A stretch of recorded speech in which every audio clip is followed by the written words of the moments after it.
Good morning. This is Reverend Pam Geagan here from the Center for Spiritual Living, Pleasant Valley in Camarillo, California. And it is my honor to be with you. And we are here for our ongoing, for the next couple weeks, of our wholeness and wholehearted living, creating that worthiness that lies within each and every one of us, waiting for us to open up to it. And today, it's all about being authentic. So we're going to connect first, and then I'll do what I've usually been doing.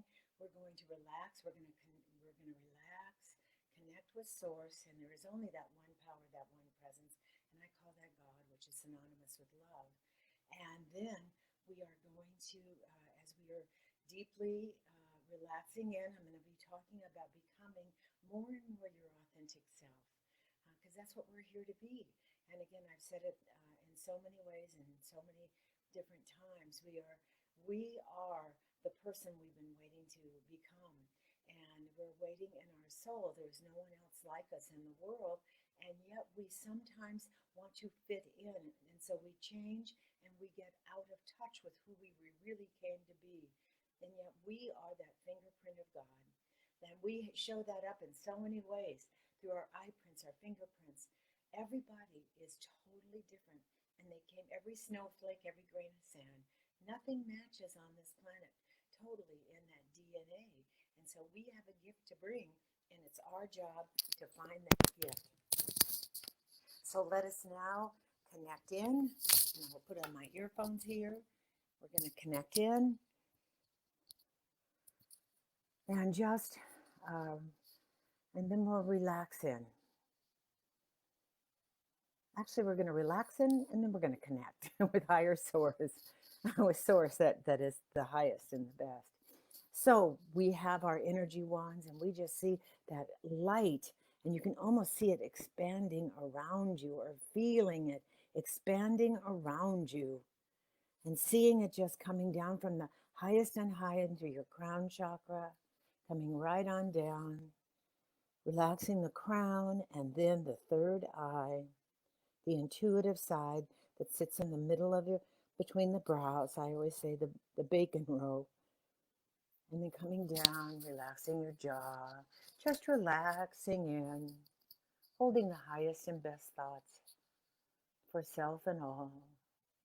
Just relaxing in, hearing my voice, and going down to the throat, relaxing the throat, and then feeling that energy go right down from the go around, relaxing the back of the neck. It is so important to relax the back of the neck, and especially when we're on the computer so much these days, where your arms and your shoulders are constantly being stressed. So as you relax in, going vertebrae by vertebrae by vertebrae down the back,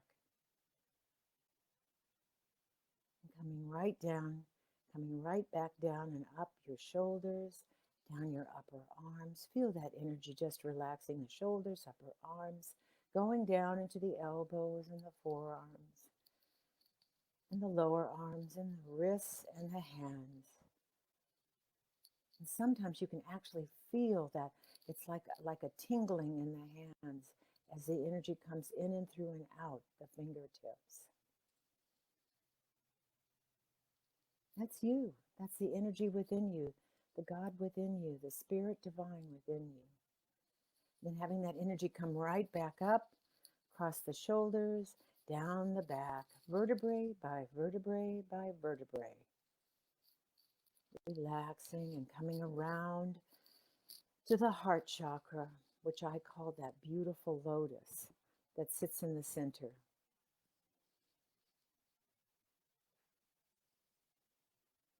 And it opens up, and it can be a beautiful scene there, or the Christ, the Buddha, Elohim, the angels, divine spirit, whatever you want to have sit there. It may be just the beauty of the flower itself. See it opening and opening the heart, connected to the mind. And we now know that the heart is one of the greatest thinking organs. It is not separate from the mind at all, and it has as many thinking cells, brain cells, as does the brain. So those feelings that we have need to be addressed. We need to shine our light in that emotional being that we came to be and to feel and understand, not be run from or be afraid of. So then as we go down, we open the solar plexus, the beautiful yellow gold solar plexus underneath the heart, and then going down below the belly button to the sacral chakra. And then just coming right back down the back, going back up, and then coming back down and relaxing vertebrae by vertebrae by vertebrae, all the way to the sit bones, coming around to the root chakra, opening that root chakra that grounds us, helps to ground us. And feeling that energy go down the thighs, the knees, the calves, just filling yourself with great energy, the ankles, the feet, and feeling that energy go all the way down, down, down, down.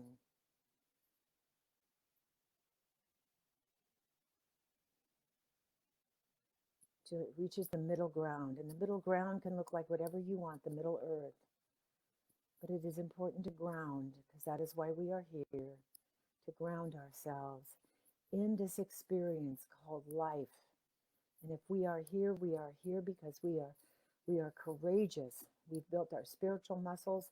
We waited for eons to come into this experience, so that this is truly the fast track back to source, that one point of beingness, that nirvana, where everything is at that one point, and yet it is still separate, but it is so powerful back in source. We're all going to get there. It just depends upon the choices we make now, today, in this moment, and throughout eternity. To when we arrive, we can take the high road or the low road. The high road is giving up some of the things that we have been programmed to comfort us, and step up and out, upward and outward, into a new way of showing up. And so in that middle earth, we ground that wonderful light, or there could be connected to a tree branch or whatever you want, coming right back up the feet, the ankles, the calves, the knees, the thighs, all the way through the root chakra, right back up to our crown chakra. Now we're on the north and the south, the east, the west, the top, the bottom, the right, the left of us. We are surrounded because we have invoked and set our intention. And when we set our intention to be in this moment with this powerful energy that resides in and through and as us, and then we speak our words, our thoughts and our words have power. So we think, we change our thoughts if they are less than supportive of self and others. And then when we speak our words, we speak impeccably with our words.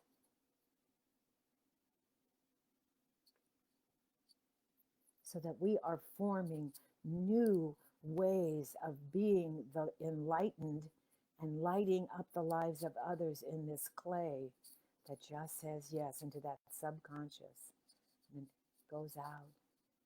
So now we're going to breathe in all of this with God is, or whatever entity you want. And I am. And everything we say or think after the I am sets that seed thought into that soil that just says yes. And silently, two more.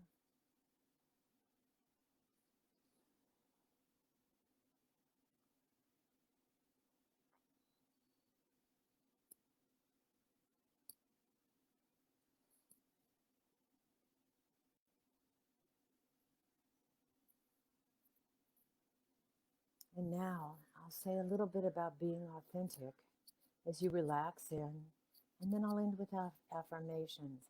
And this work came from the inspiration of Brene Brown, first best-selling author and psychologist and behaviorist.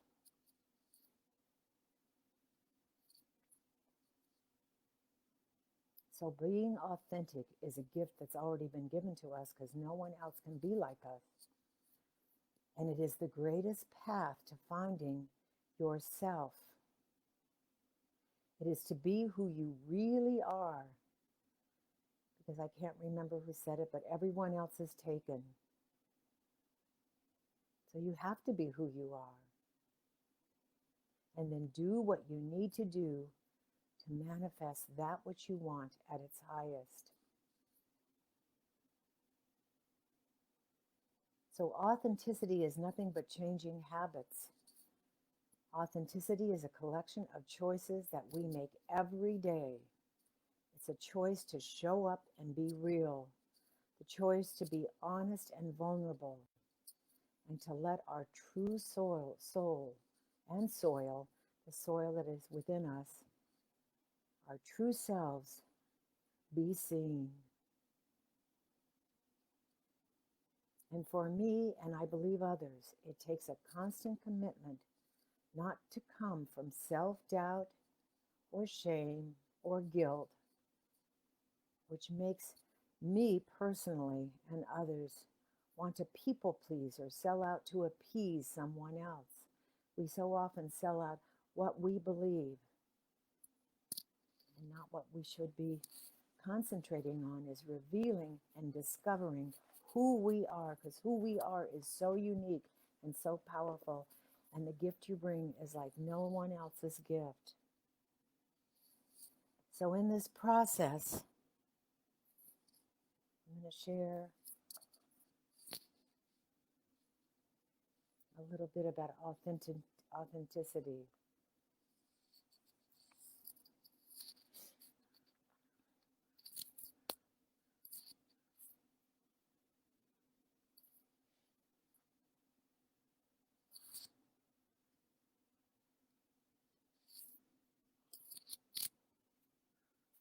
And what it is like to be authentic.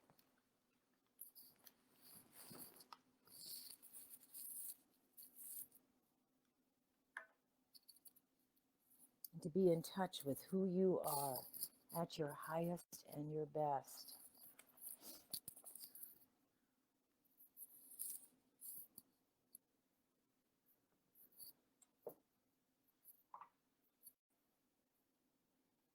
So choosing authenticity is cultivating the courage, the absolute courage to be imperfect and set boundaries for ourselves in this world and embrace and love who we are. It is exercising compassion that comes from that set of boundaries that help us be more authentic and to be strong in who we are. And we let go of strength and struggle once we set our boundaries. And it's nurturing the connection and the sense of belonging that can only happen when we believe that we are enough.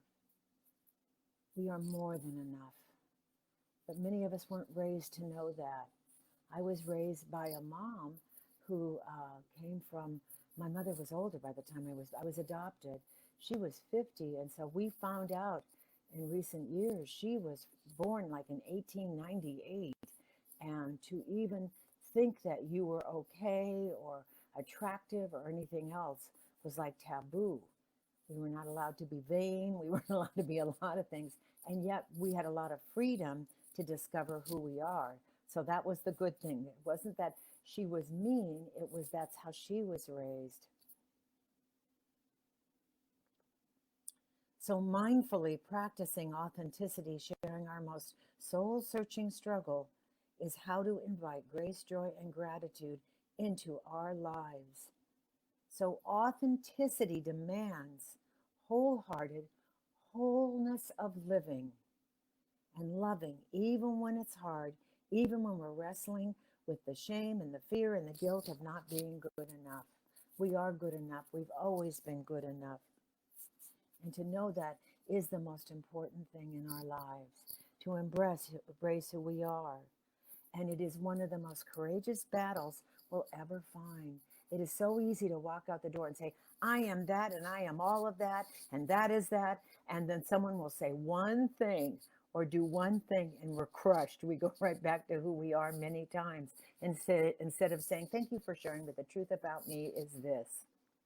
So, what I think, if I'm not enough, well, people pick that up. Know that you are always enough. It doesn't mean that you're right or wrong. It means that you have done your self inquiring within, finding out who you are, who that authentic self is. And what if my friends and families and coworkers see those flaws or what I perceive to be flaws? So what? That's who you are. And once you recognize that you want to change some of those commitments and some of those habits, that's when you can shine at your brightest.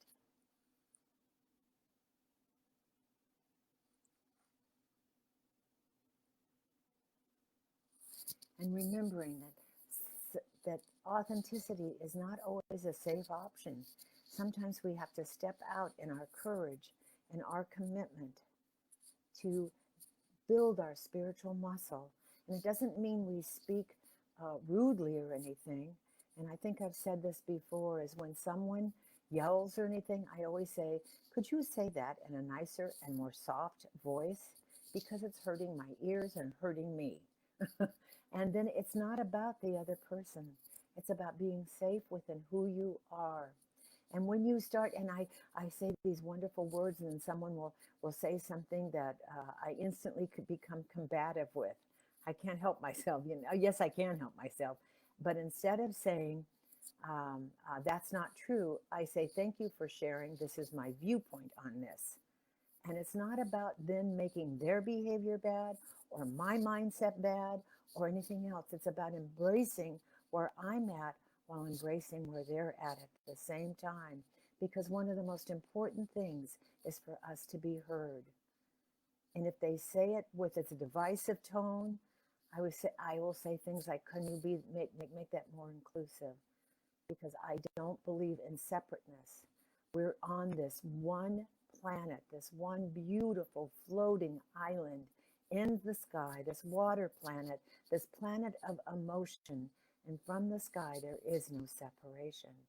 And each cell in our body doesn't recognize it. It communicates with all the other cells. And we are like a cell and a cell and a cell.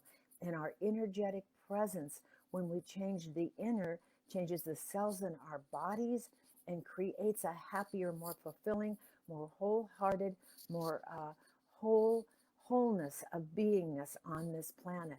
And when we change, and we know that this is possible now because we've had real time experiences of how what we do affects the entire planet. So what we think, what we do, it does. It sends out an energetic vibration stronger than any virus because it is changing you, and that at the highest and best of your core. So never discount your power. Never discount it that you are loved beyond measure because you are, and you have come to be who you are, the I am that I am. And that is very, very powerful. The I am that I am my I amness right here and right now. I've been in this class with Patricia Cota Robles, and she mirrors every thought I have. That the I am and I am in my I amness. Those are very, very powerful statements when we do our affirmations. So as I do my affirmations with you, I will do them from that first person, I am, and please personalize these words as we go into our weekend.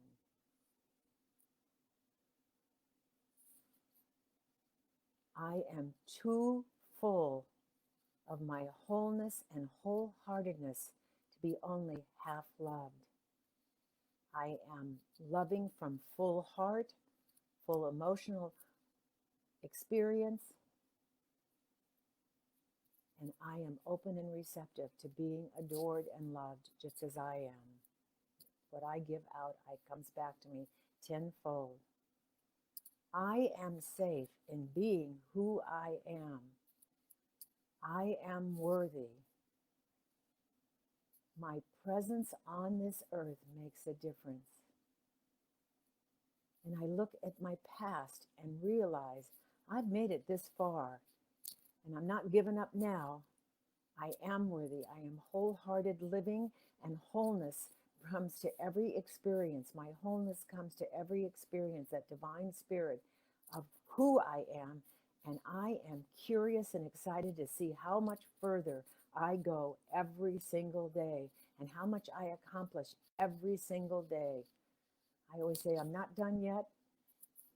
I have a lot more to do. I measure my success by how loving and present I can be in every moment. I am learning to enjoy the journey of me, and I am busy falling in love with my life.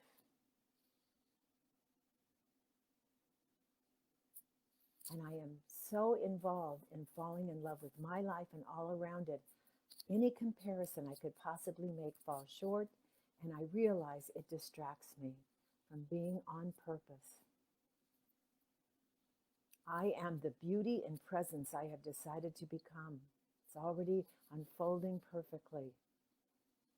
I am continuously discovering new ways of honoring myself and expressing myself. My self-worth is not based on others. It is based on how I know I am building my spiritual muscle every day. I have come to bring precious gifts to give, and I am willing to release any jaded beliefs that keep them hidden. And I close with, I am worthy, I am more than enough, I am loved beyond measure, as I love each and every one of you beyond measure. I know that you are held in my thoughts and my prayers, always knowing that the highest and best is being revealed in and through and as you. So, namaste, peace out. I love each and every one of you. Please join us Sunday. I have a very exciting guest. It's Dr. Joe DeWitt. He is a physicist. He's a physicist, a parapsychologist, and also he's a musician. He's an amazing person. Oh, and he's a doctor of ministry and metaphysics as well. And so I think you're going to be delighted when you hear what he has to say about what's happening right here and right now on our planet, from that scientific and metaphysical point of view beyond the physical. So I love each and every one of you. Peace out again. Mwah! See you Sunday at 12 noon on Facebook Live. And I'll be with you next week, continuing our wholehearted living, our wholeness living and wholehearted livingness.